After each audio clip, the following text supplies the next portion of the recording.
How do you personally manage adrenaline dumps after intense matches or segments? I don't even know what that means, man. Like, I don't, adrenaline dumps? Like, I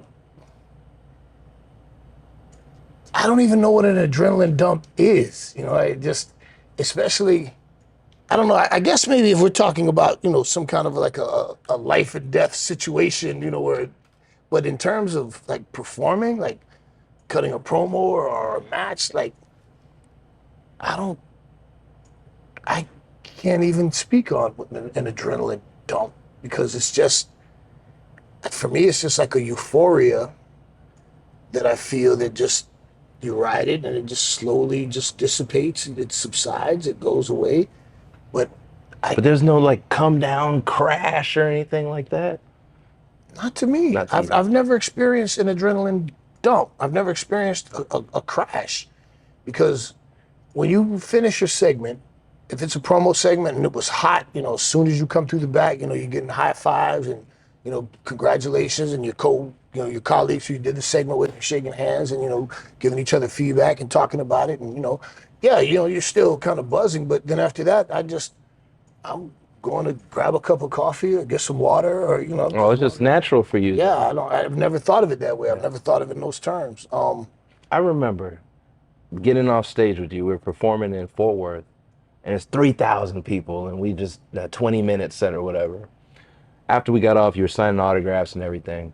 And hours later, like I was still like crazy. Hours later, it's like 3, 4 o'clock in the morning. And then when I crashed, it was terrible. Oh, no kidding. Yeah, I was like, what is this? It's like almost feelings of depression. I was like, what Oh, happened? wow.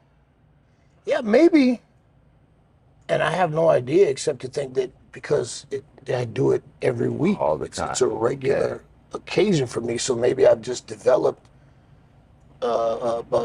an acclimation to it or something where I don't have a dump. Maybe it happened earlier in my career, and I don't remember because I don't ever remember feeling like a crash afterwards. I just always remember feeling like this surge, this adrenaline, this euphoria, this amazing. And then we're done. It's just like, whew, And then it's like a come down. yeah. It's never a crash for me. I've never had that.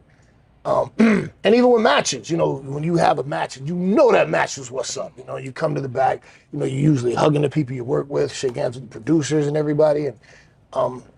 And then, you talk for a little bit, you recap stuff that happened and you might be, oh man, I'm sorry I missed that. No, no, it's fine. And then, once all that's done, you're going back to the locker room and you're going to go get undressed and take a shower and, figure out where you're going to eat, try to find a place that's open to eat, to head back to the hotel, smoke some weed, drink some beer, Right on, right. slam a protein shake, whatever. And I remember in Hollow to the World, you did say you go live in front of 5 million people Yeah, every week. back then, yeah, 5 million people were tuning in. That was yeah. So yes, I guess I never experienced that, and what you're telling me is so foreign to me because I've never had that. I never thought about that. So maybe it's just because I was lucky when I started on the independent scene in South Florida.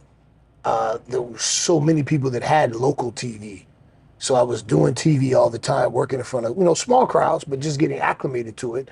So that by the time I got called up and I was in the big leagues playing with the big boys and girls, um, I was already acclimated at that point. Because I really honestly can't think of a time where I had like a dump. Like I can't think of not one instance ever. So that's like a really strange question to me because when you said it, I'm like, I don't know what you're talking Right, about. right, right. That's weird, man. Huh. Yeah, you actually perplexed me with that one. Okay.